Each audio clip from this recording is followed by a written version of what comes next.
Hello, welcome to another segment I'm going to do for you guys. A lot of you have asked about canning, so I'm going to do a segment on canning. Today we're going to be canning apples. Apples are something that you can have for anything. Apple pies, applesauce, apple butter, anything. Any time of the year, they're great. The way I can my apples, I just can the apple.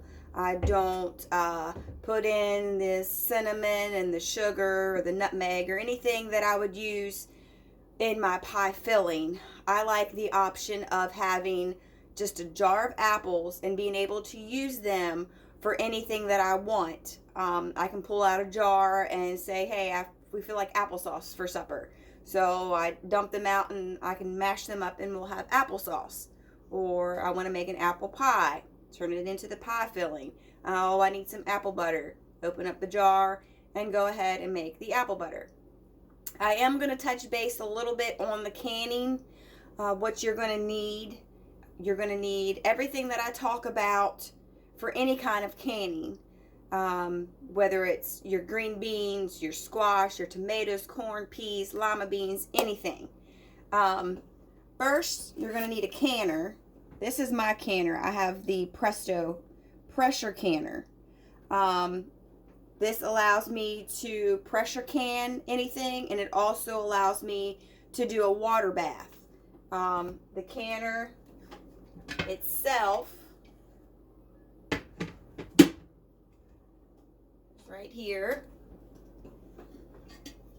looks like a big silver pot. It has the two handles on the sides, and the inside you have your little thing there, and then there's the bottom. You can tell mine's been used a good bit. This you put on the bottom of your canner or your water bath. Kind of acts like a shelf. It protects the jars from the direct heat that it would get from the burner. Then the lid.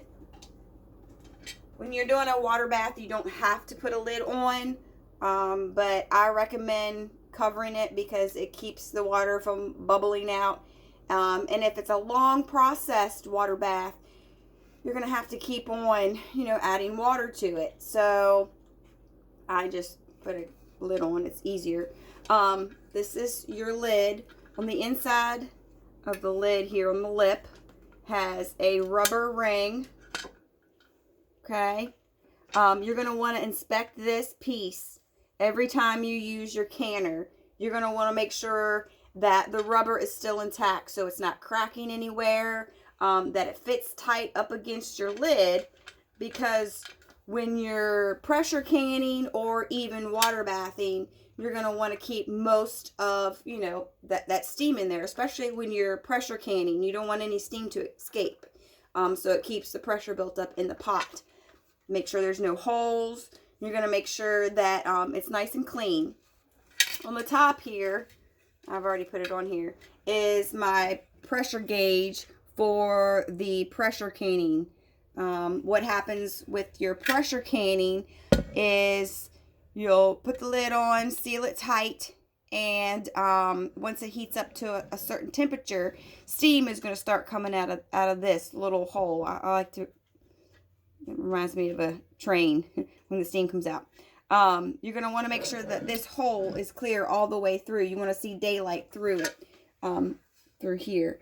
And then once the steam starts coming out of that, it's ready. And you will put on a weight that comes with the pressure canner. It looks just like this. Some of them are a little different. And, you stick it on there. And that keeps the steam from escaping the pot. And as long as it's nice and tight and sealed, the pressure is going to build up, and you're going to watch the pressure. Certain things take different amounts of pressure. For instance, green beans is 11 pounds of pressure to can them. But we're not doing any of the pressure canning today. We're just going to do a hot water bath to start out. Apples don't need to be pressure canned. So you have your canner and your lid, and you've inspected everything, and everything looks good and you're ready to go. Now let's talk a little bit about the literature. Pressure canner should come with an instruction booklet. It has everything about your canner, safety tips, how to put it together. And it even has, mine has, how to pressure can certain things in it. And some recipes that are cool. This is like, you know, the canner's Bible, if you will. It's the blue book. I'm sure it probably has a different cover by now. This is pretty old. But I pull this out every year. As many years as I've done this, as many times as I have done this, there's always something I need to go back and reference. So it has, you know, talks about pressure canning, water bathing. It gives you your different charts for your different altitudes, because that makes a difference. And it also comes with recipes to make different things, how to can certain things. Let's see, I have bookmarked here. I was doing a spaghetti sauce. And it shows you how to do the spaghetti sauce. It gives you the, you know, ingredients that you'll need and how to pack it and all of that. Another thing that you can get from the USDA through your home extension office is this neat little guide here on home canning. It is, I put it in a binder because it's just papers, and with page protectors, because as you can see, I spilled some stuff. But it has pretty much anything and everything you can think of in it. It's a really good tool to use, that, you know, you might have a question that's not answered in your pressure canner book or the blue book. It has everything in here that you can think of. You don't have to sit down and read through everything, but you can read up on something that you know you're interested in canning, and get yourself familiar with it. A lot of people are afraid of pressure canning, but as long as you follow the guidelines and are safe and you inspect all of your equipment, there's no reason to be afraid of pressure canning or water bathing. Now I'm going to talk about jars. Jars come in many different sizes. It depends on what you plan on preserving. For instance, jellies, jams, apple butter, you can put those in what they call jelly jars. They come in a couple different sizes here, depending on your family size. You know, you might not go through it as fast, so you want the little ones. You might go through it pretty quickly, so you get a little bigger one. You can get these in flats at any store usually, and they come with the ring and the lid on the jar. Then you have the pint size, which, you know, they usually come with the lid and the ring as well. So you have your pints, and excuse my quart jar, it's got some honey in it. And then your quart jars, which is a lot bigger. And all of those come on in flats, and they come with the ring and the lid. Now, if you're like me and you do a lot of canning, I keep all my jars and I keep my rings. So I just have a jar and I have my rings, because your lids you don't want to reuse. Each ring has a rubber seal on the inside. It goes all the way around, and that is what keeps the jar sealed. You don't want to reuse these. So as soon as you open up a jar, pitch it. So you can buy, if you have a nice collection of rings and jars, you can just buy a box of the lids. Or if you find yourself you don't have these for some reason, you've lost them, misplaced them, you can buy a box of lids with the rings. Some people call them bands, but I call them rings. And they come together in this box. So whatever you're going to can preserve, you're going to want to get the right size jar. For myself, I usually can in pints, whether it's vegetables, fruits, because that seems to be the limit of what my family will eat. As soon as I open up a big quart jar of green beans or what have you, half of them don't get ate. I open up one of these and they're all gone and they're wanting more. So I do pints unless I'm doing a jelly or jam or apple butter. So the first thing you need to do is once you get your jars, whatever size they are, you're going to want to wash them in hot soapy water and rinse them. You can run them through the dishwasher to disinfect them as well. That's fine. And then you're going to want to inspect the top of the jar and around to make sure that it's not cracked or chipped, because that will create an air gap in it and that lid won't seal onto it. So once you have all your jars disinfected and everything is inspected, then you're ready to move on to the next step. Okay, next we are going to get the canner, the hot water bath, ready. For anything that you're water bathing or that you're canning, you're going to want to keep the jars and the lids hot. So what I do is I fill up my jars with water, and if you're pressure canning, you're going to want 2 to 3 inches in your pot. And then if you're water bathing, eventually you're going to want at least 2 inches of water covering the jars. So what I do to keep my jars nice and warm, you don't want them in boiling water. I stick them inside with water, and then also the lids go in as well. You don't have to worry about the rings being hot. They're basically just there to help. And then eventually, once you're done and everything's sealed, you can take those off. Okay, so the jars are in the canner. The right amount of water for whatever we're doing. Today we're water bathing, so it's pretty full. It's almost up to about right here right now. Keeping my jars warm. Now we're going to want to get whatever we're water bathing, canning, which is apples today.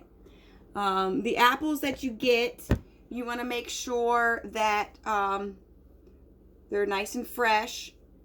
These are Red Delicious. You don't want to can a sour apple, even though they're really good to eat. They don't can very well. So I usually just, use something sweet.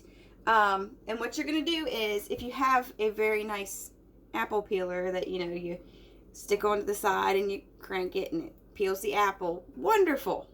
I don't have one of those. So my process is a little bit longer probably than some. But you're going to peel the apple, you're going to core it, and then you're going to slice it up into manageable slices so that you can pack them into the jar. The process that I do, since I don't have an automatic apple peeler, if anybody out there wants to donate one, I'm all for it. I use this Pampered Chef apple wedger, and I use this first since I have to peel by hand. So you're going to position this over the middle where the core is. The core of the apple runs straight through. You're going to get it started. Make sure you do this on, cutting board. And then you push down on it. And the apple kind of comes out looking like a blooming onion. Then, this is my scrap bucket. I have a compost pile, so I keep all my scraps to make my compost. And since I don't have an apple peeler, but it's already wedged and cored, which is a good bit of it, I have to peel it by hand. So I use this knife that I got probably about 25 years ago from my mother. This is probably my favorite knife. It's not too heavy, but it's heavy enough for me to handle. The handle of it is actually, perfect for my hand. It's not flimsy like some of those paring knives that you get. I've never sharpened it and never plan on sharpening it, but it just works wonders. If anybody knows what brand this knife is, please let me know, because I'd like to have another one in case this one goes missing. But everybody in my house knows that they do not touch this knife. So then you're going to want to peel the apple if you haven't done so already. And then you're going to have a pot standing by, this one right here, filled with water and some lemon juice if you would like. And that helps keep the apples from browning. Depends on how fast you are. If you're a pretty fast peeler, lemon juice really isn't required. But some people like to add the lemon juice to give it a little bit of a different flavor. Helps cut back on some of the stuff that might happen during the water bath processing. But you just peel through all of the apples and you core them and you slice them up into the size that you want to pack into your jar. I have found that a decent sized Red Delicious apple, if you have 4 to 5 of those, will pack a pint jar. Quarts, you know, double that. So depending on how many jars you would like to do, you know, it's how many apples you're going to need. I'm doing 8 because that's what my pot can hold. So I'm doing a full load. So you're going to go through all your apples, and then you're going to put them in the pot with water, and you're going to blanch them. Blanching the apples is not necessarily cooking them, but it's getting them ready for the process. Kind of gives them a little pick-me-up.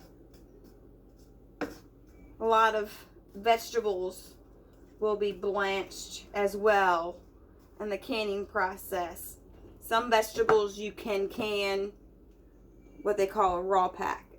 It's just whatever your preference is. Some things are a little bit easier than others.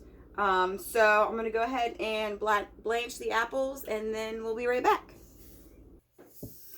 While I'm waiting on the apples to finish their blanching process, I figured I would go ahead and go over some of the tools or utensils that you're going to need when you're canning or water bath. You can actually get a whole kit, and it has everything in it. This is a jar grabber. You're going to use it, and you know, opens up, and it assists in lifting up the jar out of the canner, out of the pot, and use it to put it back down in there because the jars will be hot. This also comes in the kit. It helps you pack the things down into the jar, but it also, you're going to have you're going to have the short end here, and you're going to run it alongside the jar once the liquid is in there to get out any air bubbles. This funnel sits right inside the jar. It doesn't work very well for wide mouth jars, but that also comes in the kit. And then I've lost mine, so I have a red one now. But it has a magnet on the bottom, and this will assist you in getting out the lids that you're keeping warm. But you know, it's metal, so you know, get it out of the water instead of, you know, putting your hand down in boiling water. Doesn't make any sense.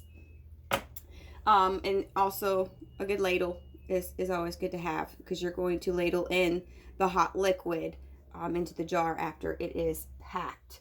It's always good to have an extra pot somewhere with some boiling water in there, just in case you don't have enough liquid to fill up all of your jars.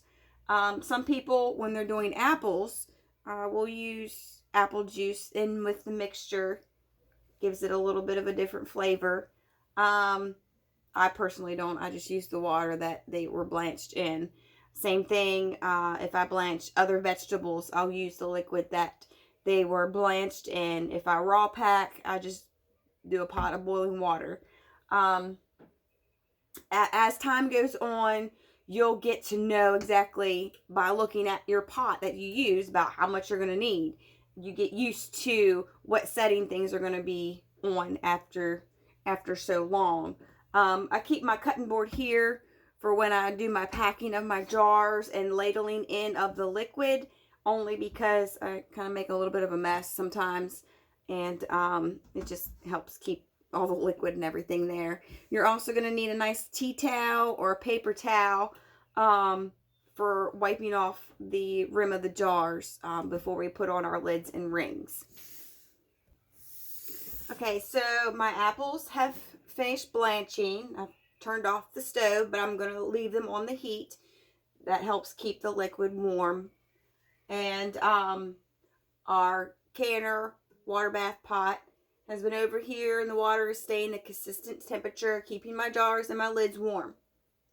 So now we're going to pack our jars. So I'm going to take my jar lifter, and I'm going to grab a jar.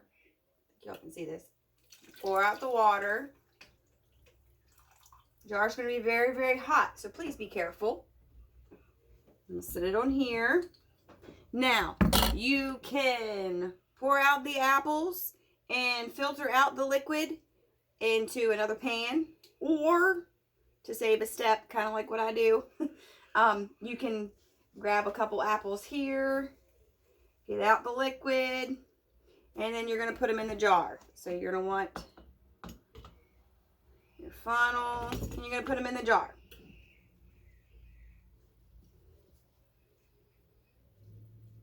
You're going to pack the jar up, and you're going to leave an inch headspace. Now you're all probably like, what's headspace? Okay, so headspace is this. So you have this lip that goes around the jar right here. This is where the ring goes on. This right here, from the bottom of this to the top, is an inch. And that's what they refer to as headspace. So you're going to pack up the apples to the very bottom of this thick rim. Okay? And you're going to pack them in there like you would anything, really. You can push them down in there. It's not going to hurt them. You're going to get them in there as tight as you can, because they're going to cook up while you're water bathing and even pressure canning. It cuts back on the bubbles as well, if you have less airspace in there. So you're going to pack them down, leaving your inch headspace. See, I pushed that one down. Look, I got room for another one.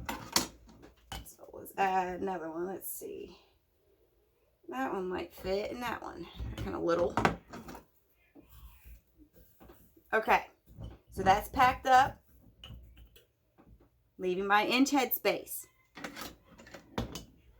Now I'm going to fill the jar with the hot liquid, whether it's the water that you use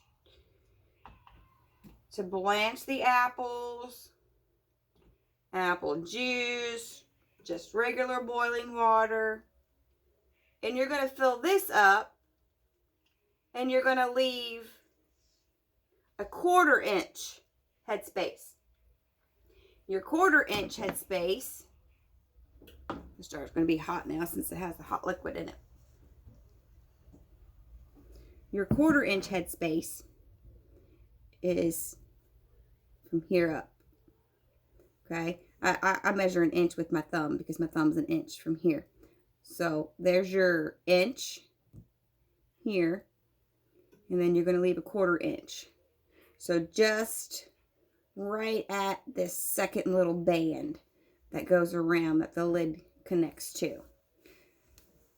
So that's how far you fill it up with the hot liquid. So we've packed it, leaving an inch headspace. We filled it up with the hot liquid, leaving the 1/4 inch headspace. Let me move this back over here so you guys can see.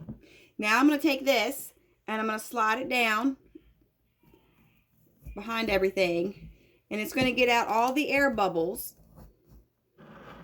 that's in it.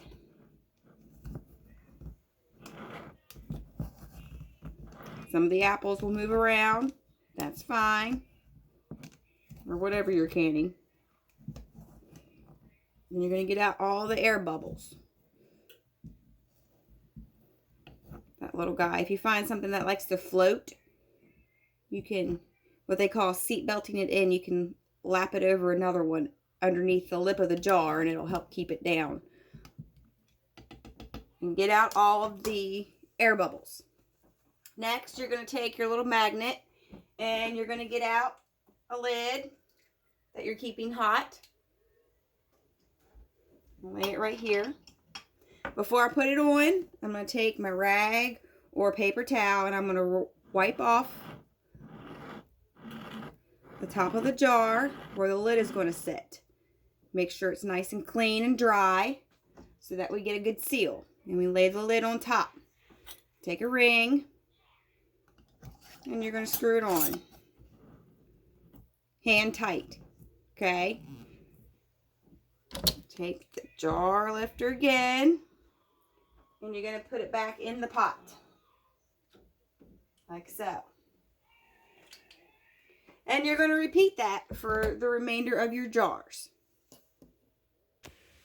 Okay, so I have all the jars packed and they are in the canner with at least 2 inches covering the jars of water. I've had the burner going, so if you notice the tape and some of them are marked, I went ahead and started to do like a marking of the dates. I always write those on top of the lids, and then I'll put a piece of tape over the ones where I think they're going to be a really good jar to enter into the fair, meaning the apple slices are all even and consistent, had a nice packing. I like to enter my stuff into the fair. I'm a little competitive, so I kind of mark my jars. And then if my boys help out as well, we'll put an initial on top of theirs so they know which jars theirs are so we can enter them into the fair. So now, jars are in, nicely spaced. We have 2 inches of water covering them. Now, if you don't have a lid, you bring this to a boil and you're going to process them for 20 minutes. Pints and quarts can both be processed for 20 minutes in a hot water bath. I prefer to put on a lid. You're going to put the lid on.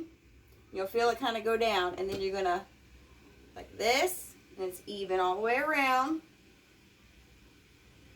And that just helps keep anything from bubbling out, and it helps keep from having to add more boiling water to the hot water bath. I'm going to kind of listen, and when I kind of hear it start to bubbling, I'm going to start my timer for 20 minutes, pints and quarts.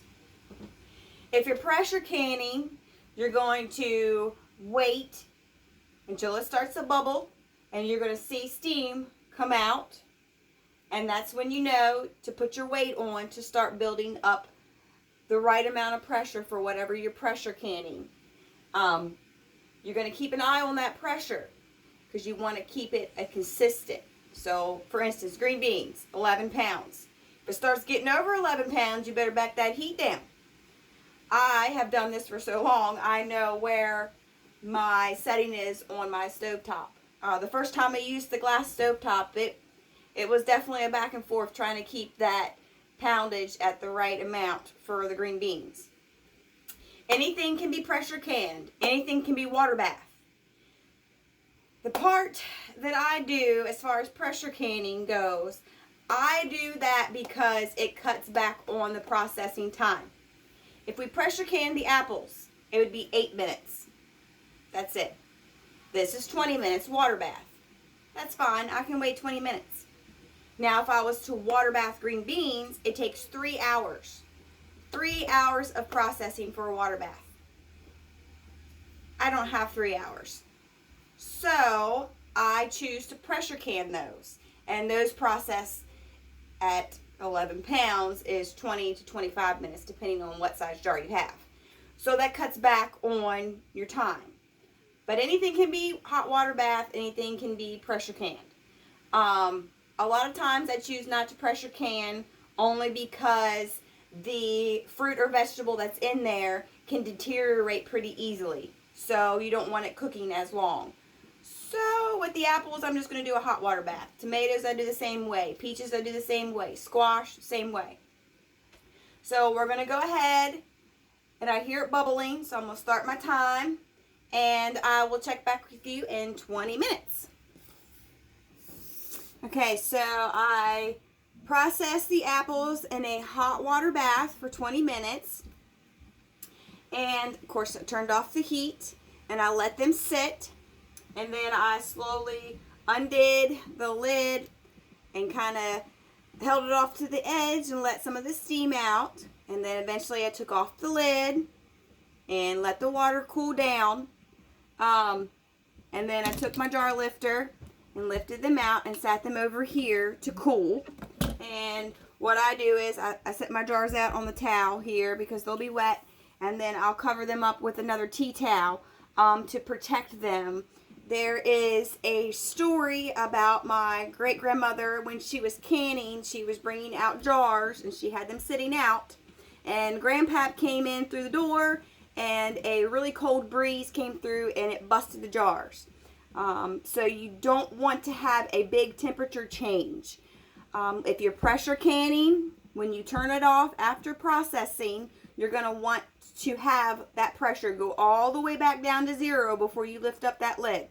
So you turn it off and you leave it. Pressure will drop. When you come back and check, half hour to 45 minutes, it should read 0. Then it's safe to unhook it and let the steam come out and all of that. So here are the apples. There they are. And they will have sealed. You can test them out. And if any of them, give, that means it didn't seal. Once they're all cooled off, wipe off the jars, and you can undo the lids. Maybe. That was kind of tight. Boy, there's one. Okay. And you can store them just like that. You can store them upside down, what have you. But you don't need these on to store them because they're sealed. That's another good way to make sure that they are sealed.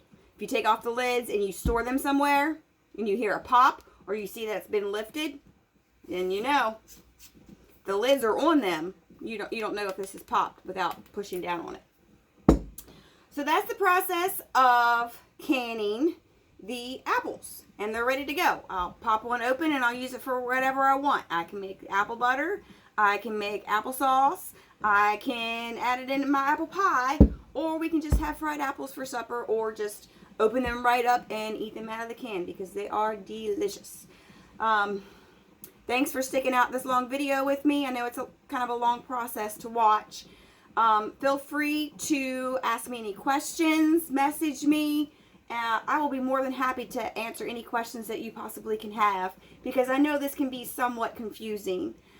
If you see something that you would like to suggest I do different, please do so as well. Everybody does canning and hot water bathing differently.